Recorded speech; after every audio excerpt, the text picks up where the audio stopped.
די, חבר'ה, מורים, תנמיכו ציפיות, זה לא הגיוני. וכל היום, איך הילד מרגיש, איך שיצייר ציור, איך הילד מרגיש, הוא כל היום בפלאפון, טוב לו. That is the voice of Shiri Kenigsberg Levi. She is a mother of 4 in Israel who, as you can hear, is expressing her frustration. And that frustration is about how she has had to learn, what seemingly was overnight, how to homeschool her kids. That clip came from a video that she initially shared via WhatsApp to her group of friends, but inadvertently that video got shared and ultimately got over 3 million views when Sharon Stone and Victoria Beckham shared it through their respective social media feeds. And I received that video while I was still in New York in early March, and I immediately forwarded it to one of my team members who was also having to struggle with homeschooling. And I'm curious, Petrina, did you see this video? Yeah, it made its rounds to me, and absolutely feel her frustration. Though I thankfully have older kids, so I'm not in her predicament. I mean, already it was kind of like, all right, my daughter was fine. She's 17. She's sorted herself out. But like, I cannot imagine with primary school kids or preschool kids, like, and if you have like 4 under the age of 10, like, first of all, you have to have 4 working computers. You have got to help log in everybody one on. I cannot. It's close to impossible. So, I definitely feel her frustration. So welcome, our listeners, to another episode of Inclusively. If you've just tuned in, we've recently reinvigorated and renewed our format after a hiatus over March and April. We've changed the format to examine lessons learned from the coronavirus pandemic. And our goal right now is to imagine how these lessons that we've learned can contribute to a more inclusive world if these things are sustained and scaled up. I'm your host, Laurindo Garcia. And I'm Petrina Kow. And today's episode, I guess, very aptly, with that opening, is on education. And I think, for me, education has been, obviously, it plays a very close, is very close to my heart. My mother was an educator for many, many years, and now I find myself in that position as well. And I think in my journey to find the best sort of educational path for my children, homeschooling is something that I've actually done with my daughter, at least for when she was primary 5 and primary 6. And I mean, at the time also, I kind of did a cheat version. I didn't actually do it myself. I found other people to educate my child.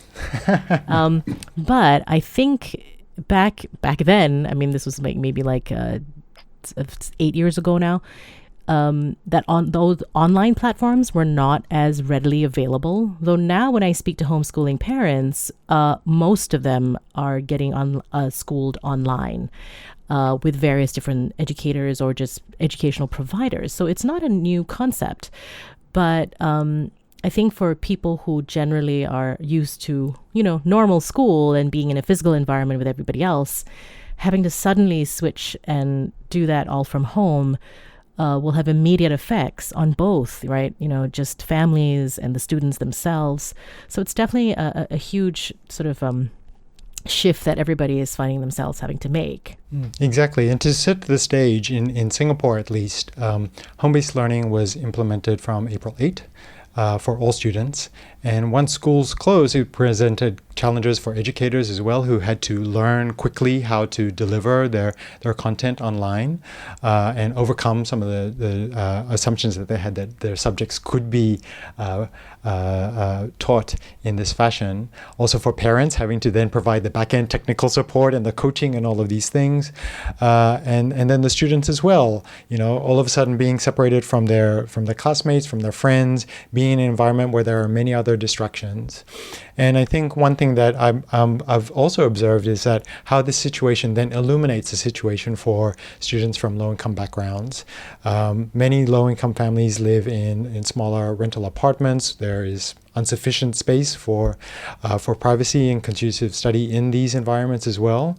For many of these families, they rely on loaned or donated computing devices. They may not have stable internet all of the time, and there are other of issues in there as well. So we're going to be tackling a number of these issues from a number of different perspectives today. Yeah, and I think best also to hear are from an actual student. So we're very happy to be joined also today by a Sec 2 student, Yu Xiao Qian, who will be sharing her story of what it's been like for her. And also we have lawyer by day and educational champion by night, Miss Amanda Chong, who's a founder of a nonprofit organization called Readable. And the mission is to beat poverty one word at a time through their reading and literacy programs right here in Singapore. But for now, I'd like to introduce to you a dear colleague who's a lecturer of acting at Lasalle College of the Arts. Please welcome Dr. Felipe Cevera. Hello, hi. Thank you for having me. Hola, how are you? Hola. Yeah, good. Very happy to be here. So how's it been like? I mean, I think for you guys dealing with that, I mean, it was kind of close to the end of the semester where most of your students would be preparing to do their productions, right? Their year-end productions. And they were about to sort of like get into theaters to open, and then the lockdown happened. So what was that like for you guys? Well, actually, we started moving online very early on, since Singapore declared Code Orange, aka DORSCON Orange, and that already limited our capacity to have students, numbers of students in the room, along with the lecturer. And you know, I think that the best way to contextualize all of this is that, as a teacher of theater, you can already appreciate very early on in the pandemic the impact that this will have to the very notion and practices of theater and dance and performance. The performing arts are naturally something that assembles people together, right?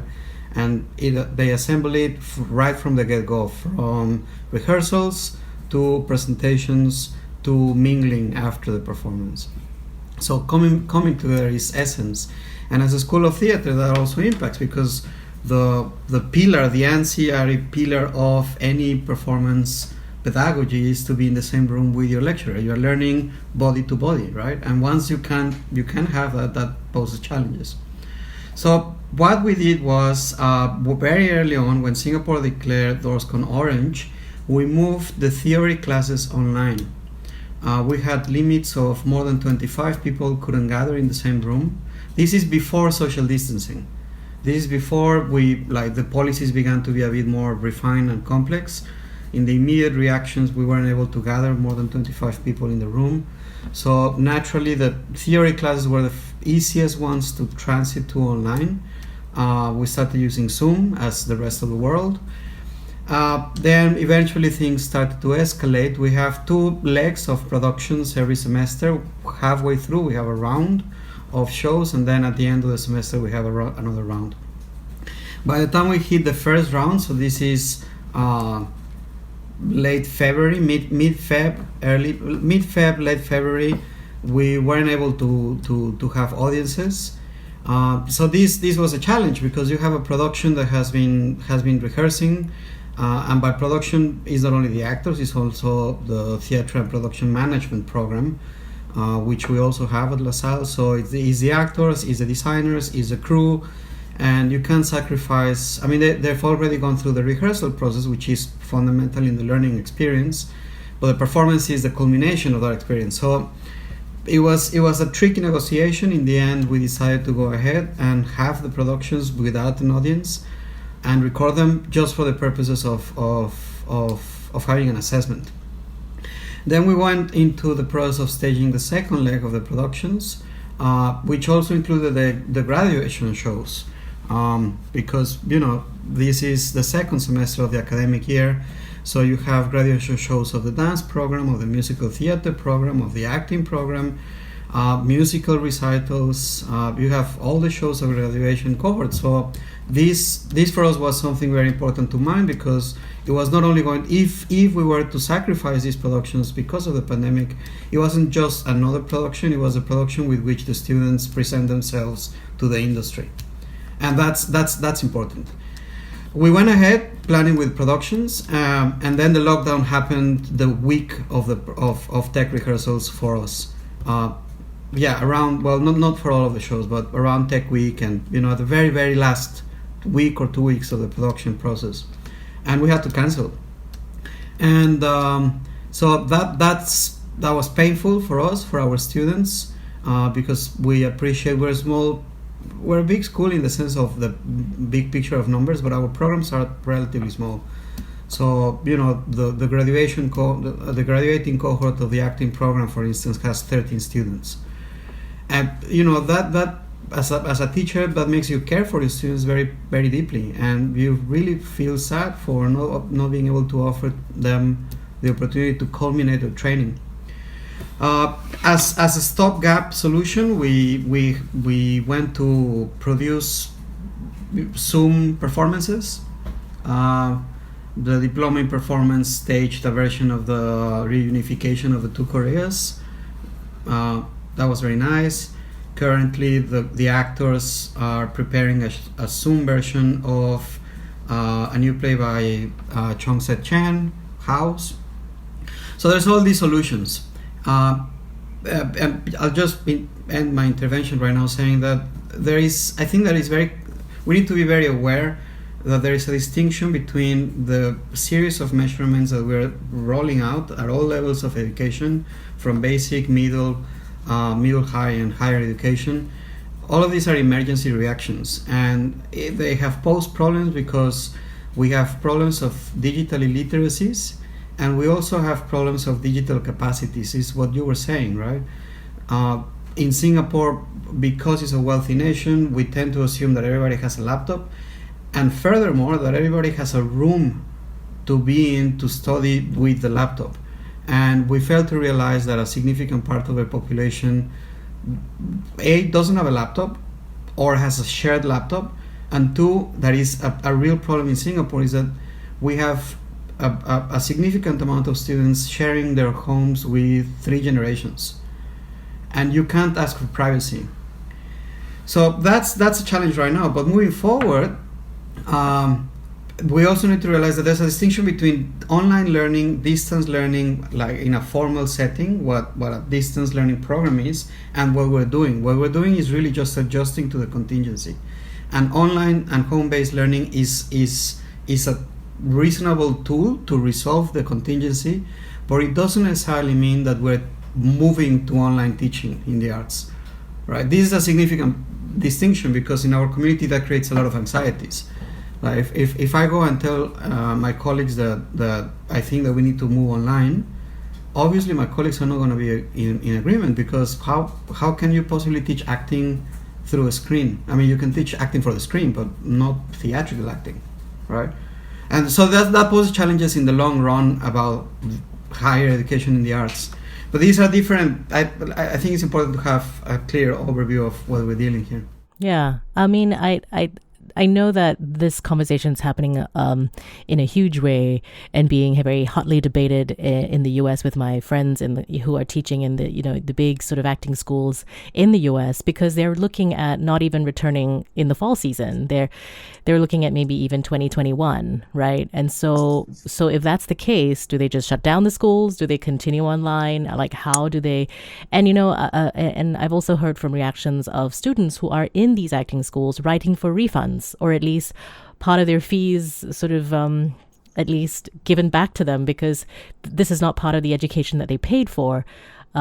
If they're going to get an acting degree and none of it is being taught, in a space that is satisfying, or at least would transfer the skills, then, what do we do with that? So with that in mind, I also want to bring into the conversation another educator. He's a writer and composer of music and a brilliant musician, Mr. Julian Wong, who actually teaches music at ITE here in Singapore. So tell me, what has it been like? So acting is one thing, but music? Hi everyone, thanks for having me. I think it was very painful in the beginning. I have to be honest. I think you are pushed out of your comfort zone very quickly as an artist, as an educator. Maybe not even pushed, more like shoved, thrusted. I know all the government teachers tell me they had one day to try out home-based learning. And then they were told the next week, okay, we're going to do this for the whole month. And then a few days later, sorry, we cannot use Zoom anymore. So I find myself to having every day to learn something new. At first, like, what is this? And then, from Zoom to Google Hangout to Jitsi to, so all many things I've never heard of before. In my private teaching, I've found that some students work better with online, especially students who tend to be more introvert, but I do feel that definitely we accomplish less in the same amount of time. And there was some discussion among teachers that, we should really look at adjusting our fees a little bit, because we are spending, if I'm teaching music, for example, I can't really give very specific feedback. I'm not hearing the kind of projection or the resonance, And if you teach an instrument or just like theater or if I teach the violin, especially to a young child, right? There's such liveness in that contact plays such an important part. You have to grab the hand or the bow or the wrist, right? And you just cannot do that. And I know a violin teacher who told me that she's had to activate the parents a lot and have the parents in there in the room and tell, can you help to shift the wrist up a little bit or put the bow down, I've found that this whole experience for me, I really had to look at what I can control and what I cannot, and then forget what I cannot control and look at how I can adjust or level up my usual practice. For example, with choirs, some of us do breakout rooms for sectionals, right? So I take the tenors in a breakout room. But because of the technology, they all have to mute themselves while I play and sing to them, right? I don't know if they're getting it. I also cannot ask them to sing back to me because Zoom sort of cuts everyone out if they speak at the same time or sing at the same time. So that's always an issue. And also like what Felipe and Laurindo was saying, that I think we assume that stay at home, learn at home. We assume that everyone's home is conducive. My godparents both are primary school teachers, and they have 2 children in primary school, primary 5 and primary 3. So they've gone from one family laptop, and suddenly all 4 need each a laptop to learn and to teach from. So that's been tricky. Yeah, it's definitely one of those things where I don't know if this is something that our ministry obviously didn't have enough time to plan for. Maybe they were planning for it because I think there was a lot of discussion in our household, at least, that it's like, hey guys, when are you guys going to move to online learning? There's all this discussion going on. And I think Felipe, I think Lasalle was probably one of the earliest schools to sort of start to roll out those programs, because we were just like, we just kept speculating. Okay, maybe it's next week. Okay, maybe it's next week, but nothing was happening. But even with my daughter's school, I said, how come y'all are not like anytime now it's going to happen? But they're like, oh yeah, they're testing. But even the teachers don't know, and so it doesn't inspire a lot of confidence in parents, right? But yeah. Felipe, thank you for sharing the story, and my heart breaks when I had to hear about the cancellations of the shows, and also Julian, thank you for sharing also about how you've had to adapt, and really blew my mind when you were telling me about how you had to learn how to teach violin using Zoom. So please stay on the line. We're going to come back to you in a moment. I do want to shift the conversation and open up the conversation to hear about a perspective from a learner, a student. And I'd like to welcome Xiao Qian to the show. Welcome. Thanks for joining us today. I'm just curious. So can you just help our listeners understand a little bit more about your context? So what year are you in at the moment? I'm S2E02 this year. Okay, fantastic. And can you describe for us what your homeschooling setup is like at your home right now? Can you paint a picture for us? It's just like a laptop in front, and like I have a table beside me. So I have 2 tables. So one table is for my laptops and like writing materials. Then another table is where all the worksheets are stored there, so that it's easier for me to take. when I'm having a live lesson with teacher, so I can just take and like start doing the work. Okay, and then what's a typical day like for you? How are the lessons like? What's the structure like? So I think maybe having lesson is just like same as the normal school days, but the different thing is that I can wake up later. I can wake up later and start doing work later. So I think it's kind of a good thing for us, for students, because everyone wants to like wake up later so that we can have more time to sleep. And then and also but sometimes because I have a old laptop, so it will be very slow for me to like switch on, and yeah, I have to wait. But then there was once I switched on the computer because I know that I might be late. So I wake up early to switch on the computer to wait for it. So, but at the end I was late for class because it's still uploading. Yeah, so I was late for class. But I'm thankful that Readable, they give us like a new laptop for us to use, so it will be like faster and better for my HBL. How did you find out about Readable? So there's a place called Catch Plus Center.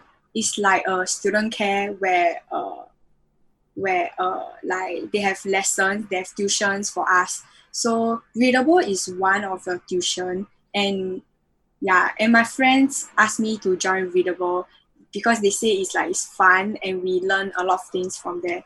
Yeah, that's how I know Readable. Okay, and without without the laptop that you received from Readable, what would have this homeschooling period been like for you? Can you imagine what it would have been like? I think I wouldn't have lessons because the laptop is really like very old. So the laptop will keep on like uploading a new version or something. So it really takes a lot of time. So I think I wouldn't have like a fruitful lesson. Yeah. And actually the lessons, I feel like sometimes I didn't learn a lot because when you have questions, some teachers they don't allow you to talk, so they ask you to type in the chat. But then sometimes like there are some questions that is easier to ask like face to face. It's very hard to type out. So that's why sometimes I don't really understand certain things. Then I will ask my friends or like other teachers. How are you keeping in contact with your friends during this period? So I usually use WhatsApp to like chat with them. We always chat about the homeworks. We don't really chat about like other things because and I'm also scared that they might be busy with their own work. Like they might have like other stuff to do. So I don't want to disturb them. So we only chat. We don't really video call each other and talk about like other stuff. And how is your family coping with your homeschooling situation as well, and how and having to provide support for you during this period? So my mom, she's a cleaner, but she's different from the normal cleaner. She works at other people's houses to clean for them, and because of the circuit breaker, she cannot go out to work anymore. Then she have to stay at home like to spend time with me. And I know it's like kind of a bad thing because there's no income at all. But then but I'm thankful for teacher Amanda because she find her friends to help me pay my school fees because I'm a foreigner. So my school fees is quite high. It's like 1,000 plus per month. And because my mom cannot go out to work and we don't have enough money to pay for the school fees, and teacher Amanda find her friends to give the money to me and help me. So I'm really thankful for that. And for my mom, she I think that it's not really a bad thing that she cannot go out to work, because when she go out to work, I don't really have a lot of time to spend with her, because she go out in the morning and she come back really very late. So we didn't get to like talk with each other a lot. And now she have like a lot of time with me, and I feel that after like during this circuit breaker, I have like understand her better, because we spend time together, and I think we know each other more. Yeah. Do you have, Xiao Qian, do you have siblings? Sorry.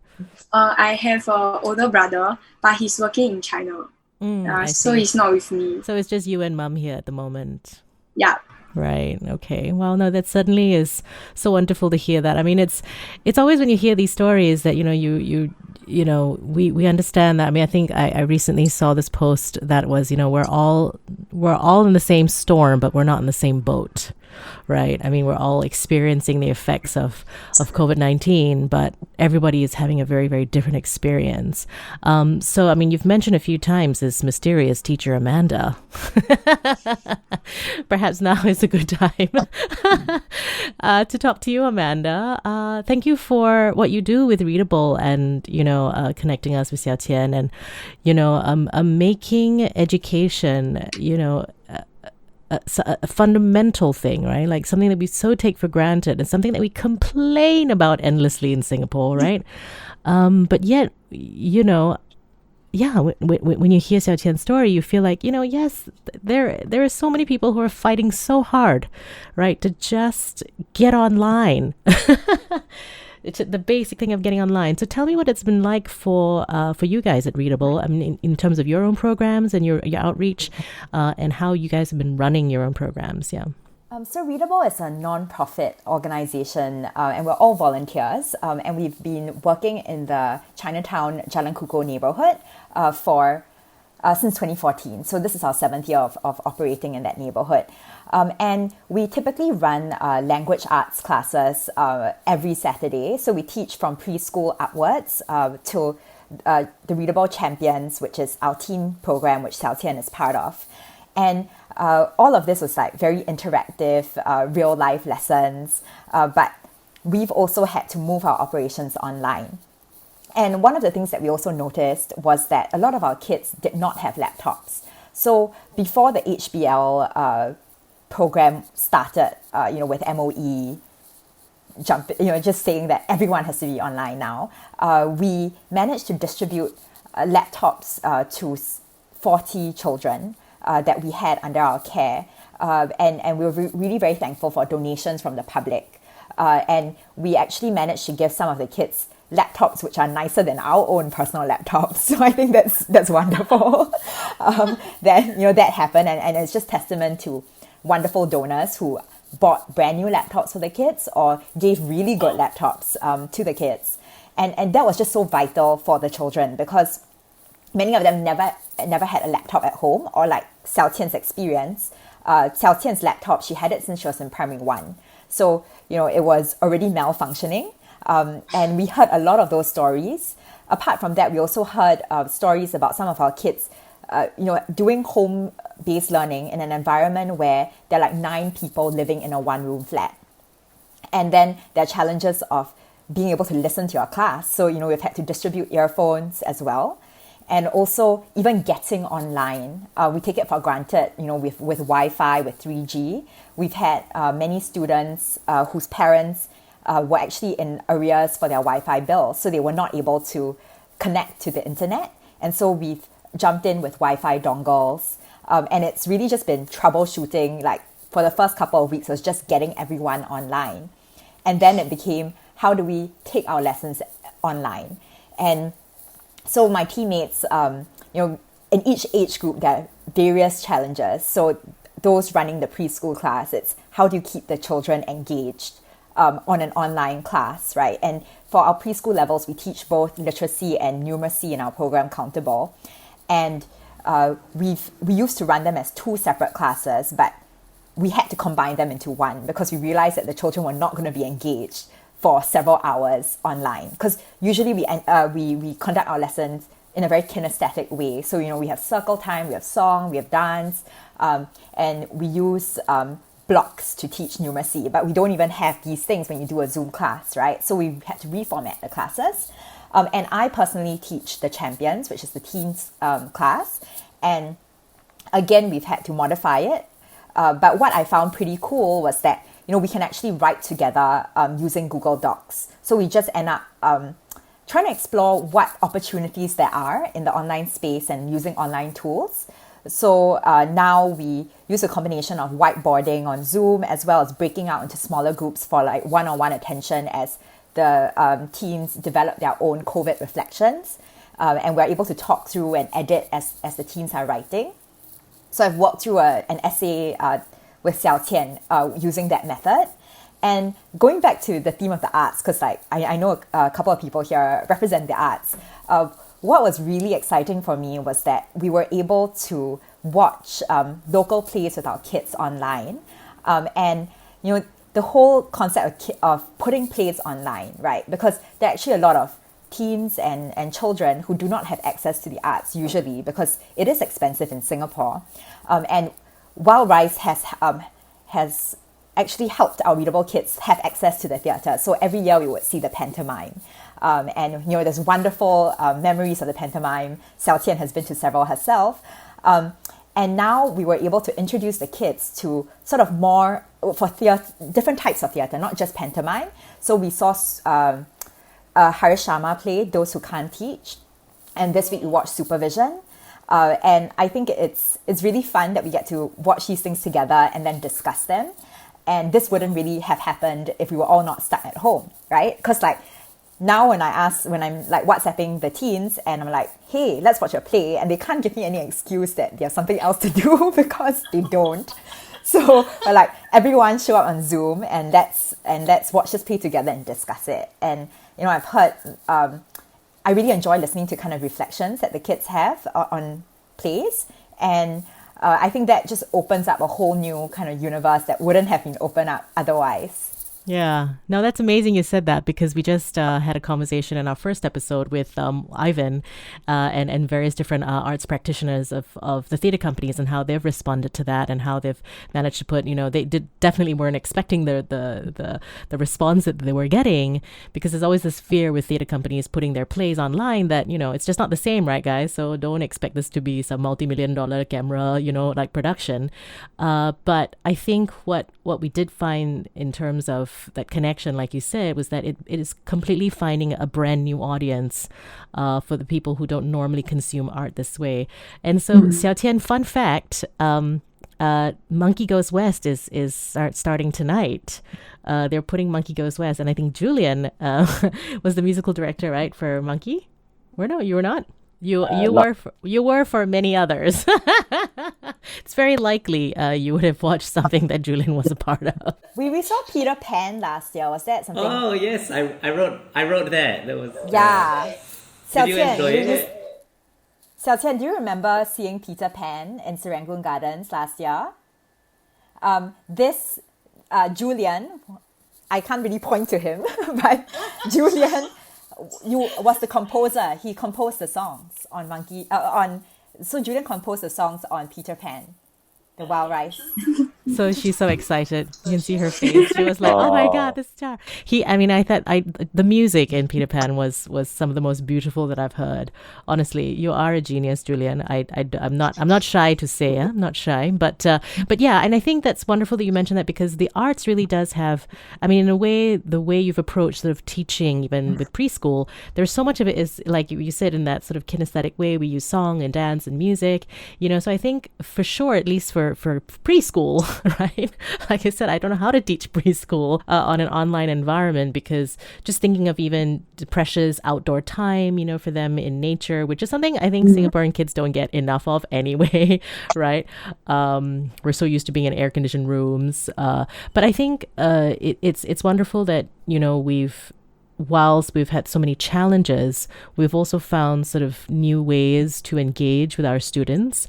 I'm wondering if that was something that you experienced whilst putting that through your curriculum in your online space for both Julian and Felipe. Like, did you find that it was more just, okay, we'll just make do, or did you feel that, okay, maybe the online space has opened up new things for your students, or you've been able to connect in different ways? Yeah, I think two things. First is that I think I just echo the point that moving theater online,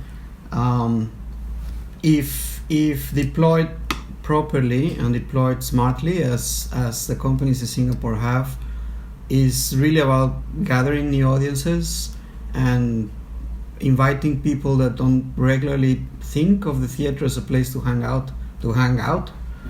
But I should also say that needs to be followed up with an awareness of the arts, because on the higher education end, we have companies collapsing because productions were cancelled, and so funding was cut, actors are not getting paid, directors are jobless, designers are jobless. So, we're at Lasalle, we're graduating actors into an industry that is barren at the moment. So while on the one hand, online theater is making such a positive impact on the lower levels of education, in higher education, it's a massive crisis, global, right? Just to give you a sense, Singapore has 1 BA in acting, 1 BA in musical theater, 1 BA in theater studies, all the theater programs in the JCs, the Intercultural Theatre Institute, 2 BAs in acting, the ones in AFA, diplomas in performance.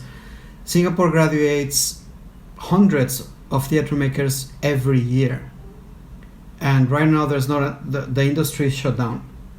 So if the second effort to build audiences is also to build donations, because next year the art scene in Singapore is heavily at risk. That's one. And secondly, to answer your question, Petrina, is that certainly, I think that the first legs of the crisis were reactive, and our initial instincts were to force feed everything that what we do, put it online, however you can, right? And obviously that led to discoveries like, so online learning is much more about independent study. So I don't if in a technique class I can show the technique, counting that the students are of a certain level and know the technique already, and then they can go on and practice and send videos, right? And we need to leverage that to avoid mistraining, so the student is not doing things wrongly, right? Even though in the video. So that eventually, not only Singapore but globally, led to really cool stuff. There are platforms currently that programs are putting lecture, like just short snippets or like an online lesson that go to breathing lessons, technique lessons, voice lessons, acting lessons. They're obviously not a substitute to the face-to-face and synchronous teaching, but that opens an entire area of performance training that we didn't really have figured out, that is asynchronous learning. Because that's another thing, right? That we thought that the online transit has to be synchronous, right? What we're doing right now, talking at the same time. But not necessarily. Once you think online, you're opening also the possibilities of a student learning by themselves. And so that's something also really important to think about. And something that I reckon that the teachers that are on their MOE have also discovered is that it's not, you don't need to rely always to be seeing the student, right? You can also rely on independent learning and enhance that. So, metacognitive skills, critical thinking, problem solving, all of that are things that can go online much better, right? And another thing that I discovered in my classes is that the online environment also opens the entire world. Literally, right? I had a few weeks ago, I had a research seminar with my students, and I had a colleague from Belgium giving them a talk. Then after that, a colleague from Tokyo. After that, a colleague from Singapore. The chat groups also open international connections. So I had, this is an experiment that I've been conducting pre-pandemic. That is, I have a colleague in Florida and a colleague in Australia, in Sydney, teaching my students or being kind of like facilitators of activities using Telegram and WhatsApp. So the classroom it's like a flipped classroom. Students come to me and we discuss about the projects, but the creation of the project is happening in mentorship with someone in Australia. Right? And that's really cool. That gives a global awareness to the student that is, is really positive. Yeah, that it is possible. How about you, Julian? Have you found that you've enjoyed like anything about moving things online? You know what I realized about this process? I learned so much from my kids because they learn so fast. I'm sure, Xiao Qian, you know about all these Padlet and quizzes and Kahoot, right? You're all into that now. And it was an 11-year-old who had to teach me, this is what we do. And then she taught me how to share screen and whiteboard on Zoom, and without them, I would not be able to have all these skills and these extra tools. But I think it's also important to know in this time that, the very science that says that it's dangerous for us to gather and do the things that we used to do is also the science that will move us forward. We've thrived and performed through terrible infectious diseases before, measles, polio, and all that. This period showed me so much that as educators, resilience is so important. Putting that in the curriculum, the process of becoming and helping students believe they are worthy and capable of overcoming challenges. And how can the arts bring out the best of us in this worst of times? Whether it's music, theatre, or reading, I think these things, the goal is to think beyond individual differences. Life is bigger than yourself, and if we can apply these values in the spirit of collaborating more effectively, making changes, then there'll be less people who are left behind. I went to the website of Be Inclusive, and I was reading some of the research that Laurindo had done, and it was quite shocking. Only 1% of businesses know how to activate job seekers and consumers from underrepresented groups. And there's a lack of resolve, a lot of excuses among leaders to translate words into action. I think sometimes it takes a crisis like this, when it's literally life and death, you have no choice, to show that it's not impossible. It is a lot of work on our part, and it's a lot of work to put in that extra effort. As a teacher told me, to go from grown zone to growth zone. It's so much easier to stay in the grown zone. And look at WowRise. You all talked about WowRise just now. I think they're the most inclusive theatre company I've worked with, from the different kinds of performance for the deaf, the touch tours and audio narration for the blind, the sensory-friendly performances for audiences on the spectrum, the full wheelchair access for audience and actors. It's a lot of work, but it can be done. Necessity is the mother of all invention. Now that we are forced to change by this challenge, we will find the possibility and create the alternatives. And I think this should not stop when we go back to normal. Because who knows what the new normal will be. Germany reopened churches, but they said no singing. The National Association of Singing Teachers said that until there's a vaccine, 95% chance that we cannot get together and sing. And then will audiences return to a theatre or a concert hall? Or maybe the question we should ask is, how do we present music to an audience in a socially distanced hall? Financially, is it even possible? It will indelibly affect the nature of our work and our practice. We might have to move away from large venues, cut labor and management, cut marketing budgets, because there's no sense in marketing something so strongly if your original venue can only sit 25% of the capacity. I think so many issues to think about. VR, man. Virtual reality. I mean, no, absolutely. And I love that you mentioned all those inclusivity angles as well. Is it something you wanted to weigh in on, Lau? Yeah, I'm just curious. I mean, Felipe and Julian, thank you so much for sharing the lessons that you've learned over the last couple of months. I want to bring Amanda back into the conversation here. You have been advocating for changes in the education sector for such a long time, and based on some of the things that educators are doing differently these days, I'd like you to imagine what you would do if you had the magical power to change the education sector, but you only had that power for 100 days. I mean, what would be some of the things that you would want to implement while you had that magic wand in your hand? Wow. What a weighty question. Limited power, this one. Why only 100 days?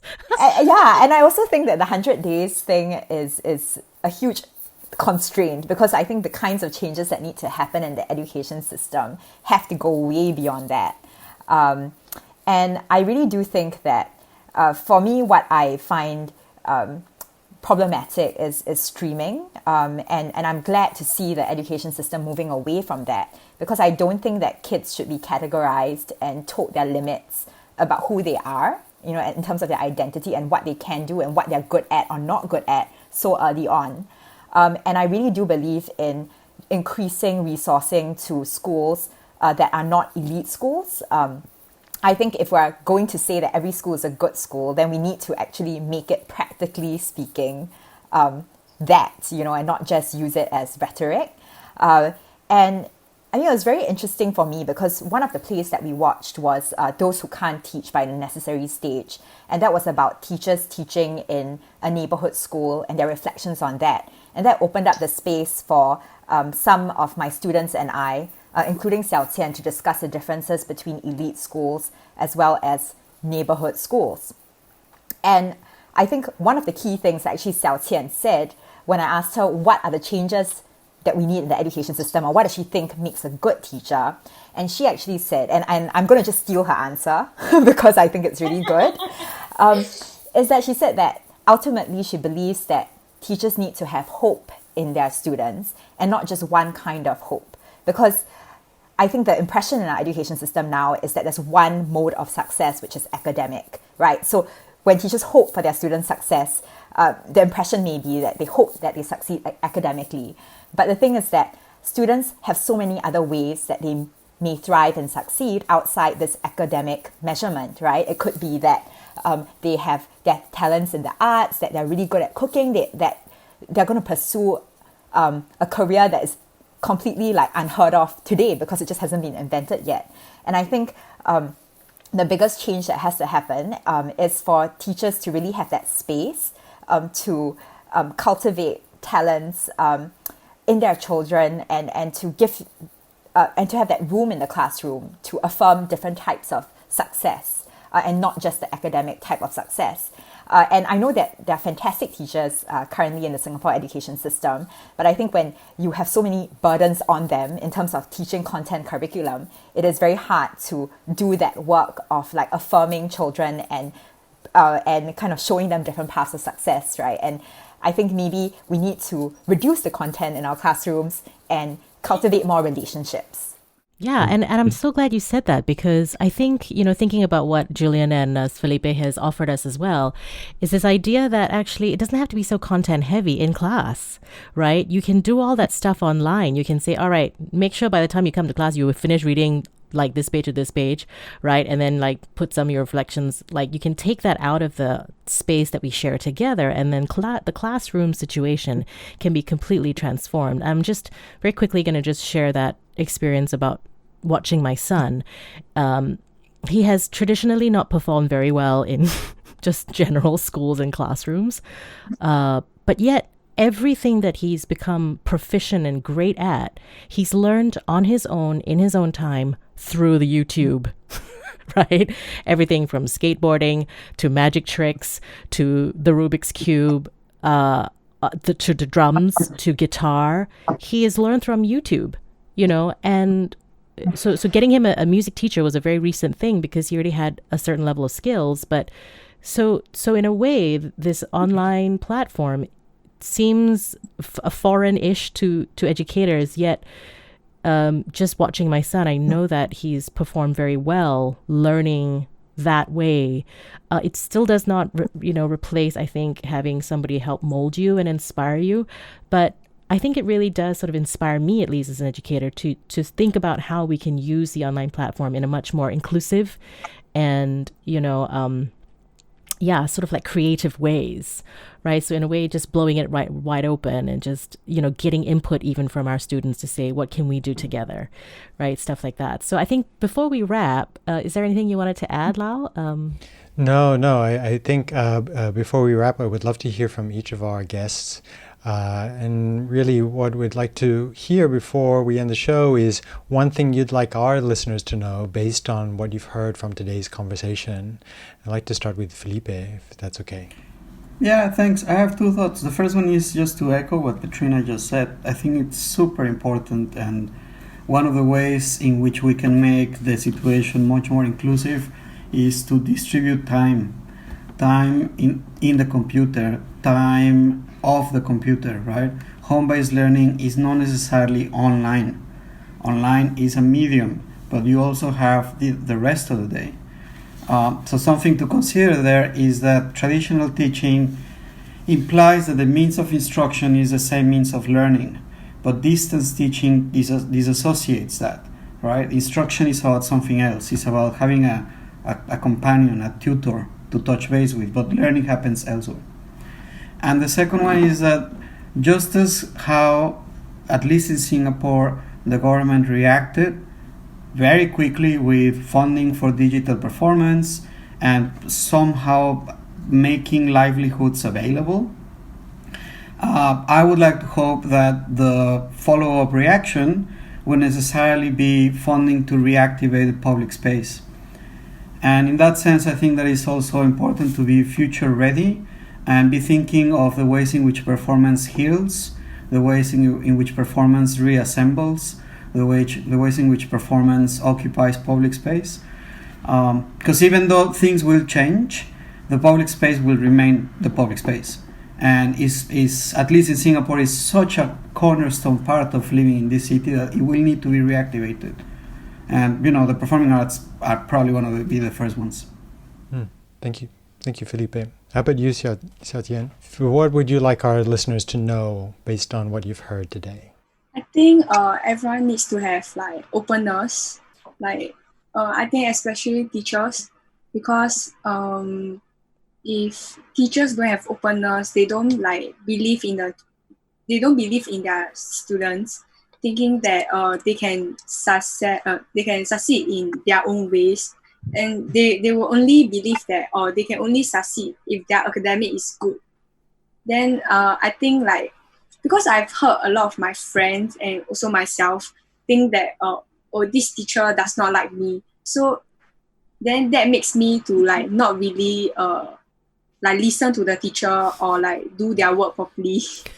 So I think it's not to say that teachers must make students to like them. But I think teachers should believe in their students. Because my friends, because if this subject they didn't do really well, and the teachers will scold them or maybe say that they don't directly say that you didn't work hard, but they will use another way to say that you didn't work hard. So I think they are trying to make us to try our best to so that our academic will be very good. But I think some students like me, if I don't really like the teacher, I won't really pay so much attention to the class, because I think the teacher really don't like me. Yeah. So why should I put in the effort to study well? Sometimes I will feel like that. Yeah. No, I think that's all of us. It's just only human. We also feel like that to bosses who are also don't like us. We also don't want to do the work. How about you, Julian? Just building on what Xiao Qian said, one of the things that I really noticed this period is how empowered my students are. I realized because I can't do so many things for them anymore. Sometimes it's you warm up before you meet me online, or you watch this instructional video and then we use the time online to talk and discuss, and I cannot go and supervise your recordings. You have to go and call your friend, set up the Zoom and do it yourself. And actually they're very good at it, so that's made me reflect as a teacher, as an educator. Maybe even in my normal practice, I shouldn't be holding my students' hands so much. Just now, what Amanda and Felipe really said really struck me. I think if there's one thing I want people to know is that non-essential doesn't mean not important. Because in March, the theatres were among the first things to be shut down and labelled purely as entertainment venues. And I remember I was recording in a studio at that time when the news came out, and I thought, when did the performing arts just become a luxury? It's so much more than that, as Felipe and Amanda had shared. Theatre, music, literary arts, and inculcating a love for these things. It's important. In our world, we are often untouched by the problems of others. We live in a world of data that leaves us disconnected, overwhelmed sometimes. We seldom feel a part of the we, but a good play like Those Who Can't Teach, or a good novel or painting or a piece of music, it makes the world felt. And that feeling spurs discussion, empathy, thinking, engagement, and action. And those are relevant and crucial values that should not be put on hold when we deal with a crisis. I think about the Great American Songbook. If you listen to songs like Cheek to Cheek or Begin to Begin or I Got Rhythm, without knowing anything about history, you wouldn't know that there was a Great Depression. On the one hand, there were artists who accepted and engaged directly with the realities of the Depression. Edward Hopper, the painter, said the province of art is to react to life, not to shun it. But some artists also choose flight over fight, right? Among other important things that cannot be measured in sheer economic terms, art serves as an escape for some, escapism over terrifying reality.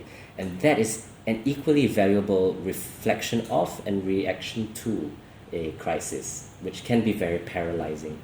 So in whatever way we choose, that's why I say non-essential doesn't mean not important. In whatever way we choose, the arts helps us to make sense of the world, and now that we're in this period of disruption, it forces us to explore and make discoveries and make mistakes. And like T.S. Eliot said, the end of all exploring is to come back to where we started and know it for the first time. And I think it'd be very interesting for us to see that and hear that and feel that when we come back to it. Oh, that was so beautifully put. I feel like I can't wait. I can't wait to I dream about the moment when I'm like sitting in the theater, like with the lights dark, and I'm like, that moment, it's so visceral, but yet it's so real. Thank you for putting that way. I really love that. Amanda?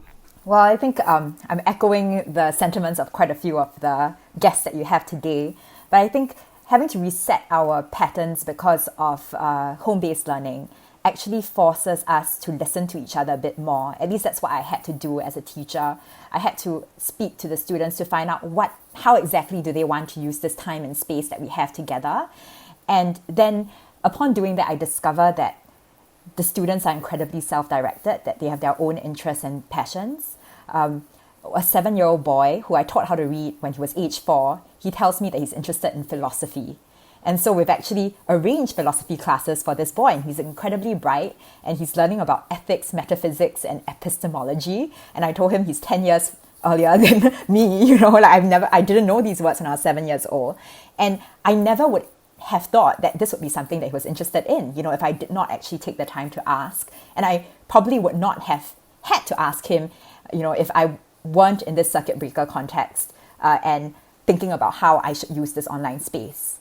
And I think that similarly, I'm just impressed all the time at the kind of self-directedness and the capacities that my students have.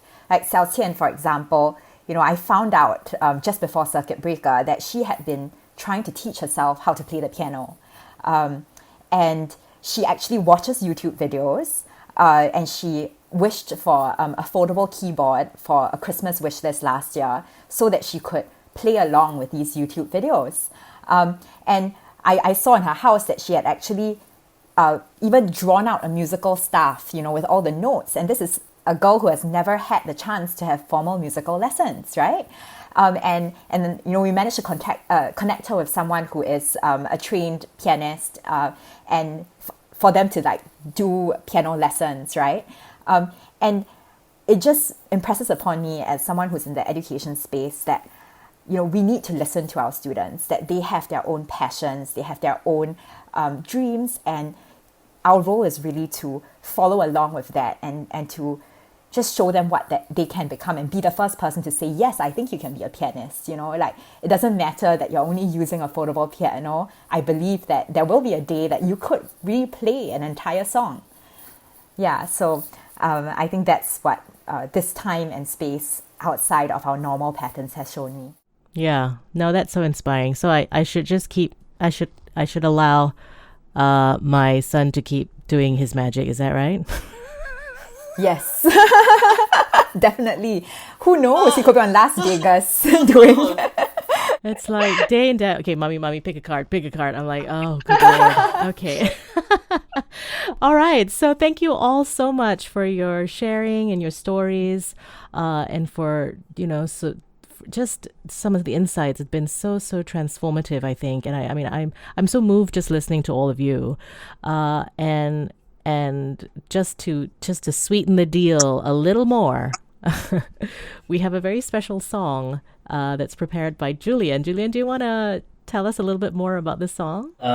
Because Laurindo asked if I could do a little performance, and I was thinking, what could I possibly do? And I was thinking a lot about the educators I had spoken with and discussed issues with, and especially the ones who teach in government schools.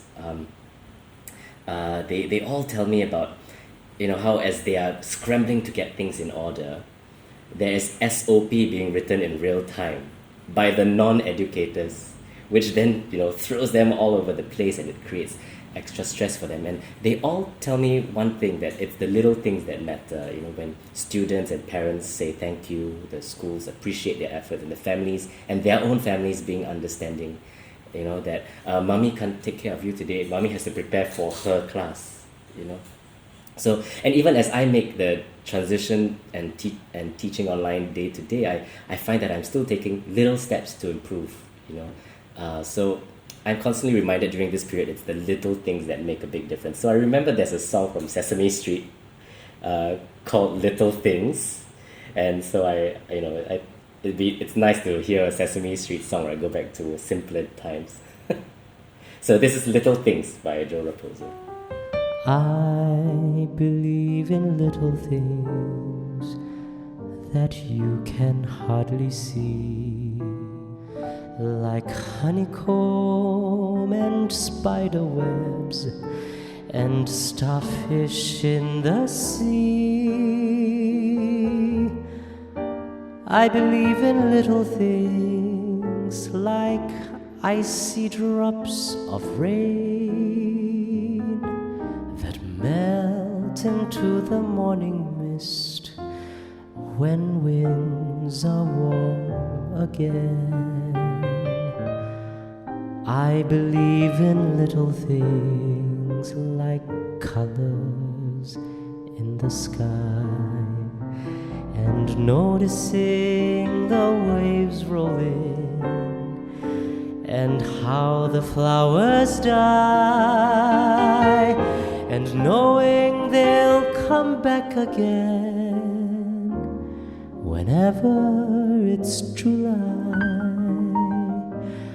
I believe in little things like you and me, and just how big little things can be.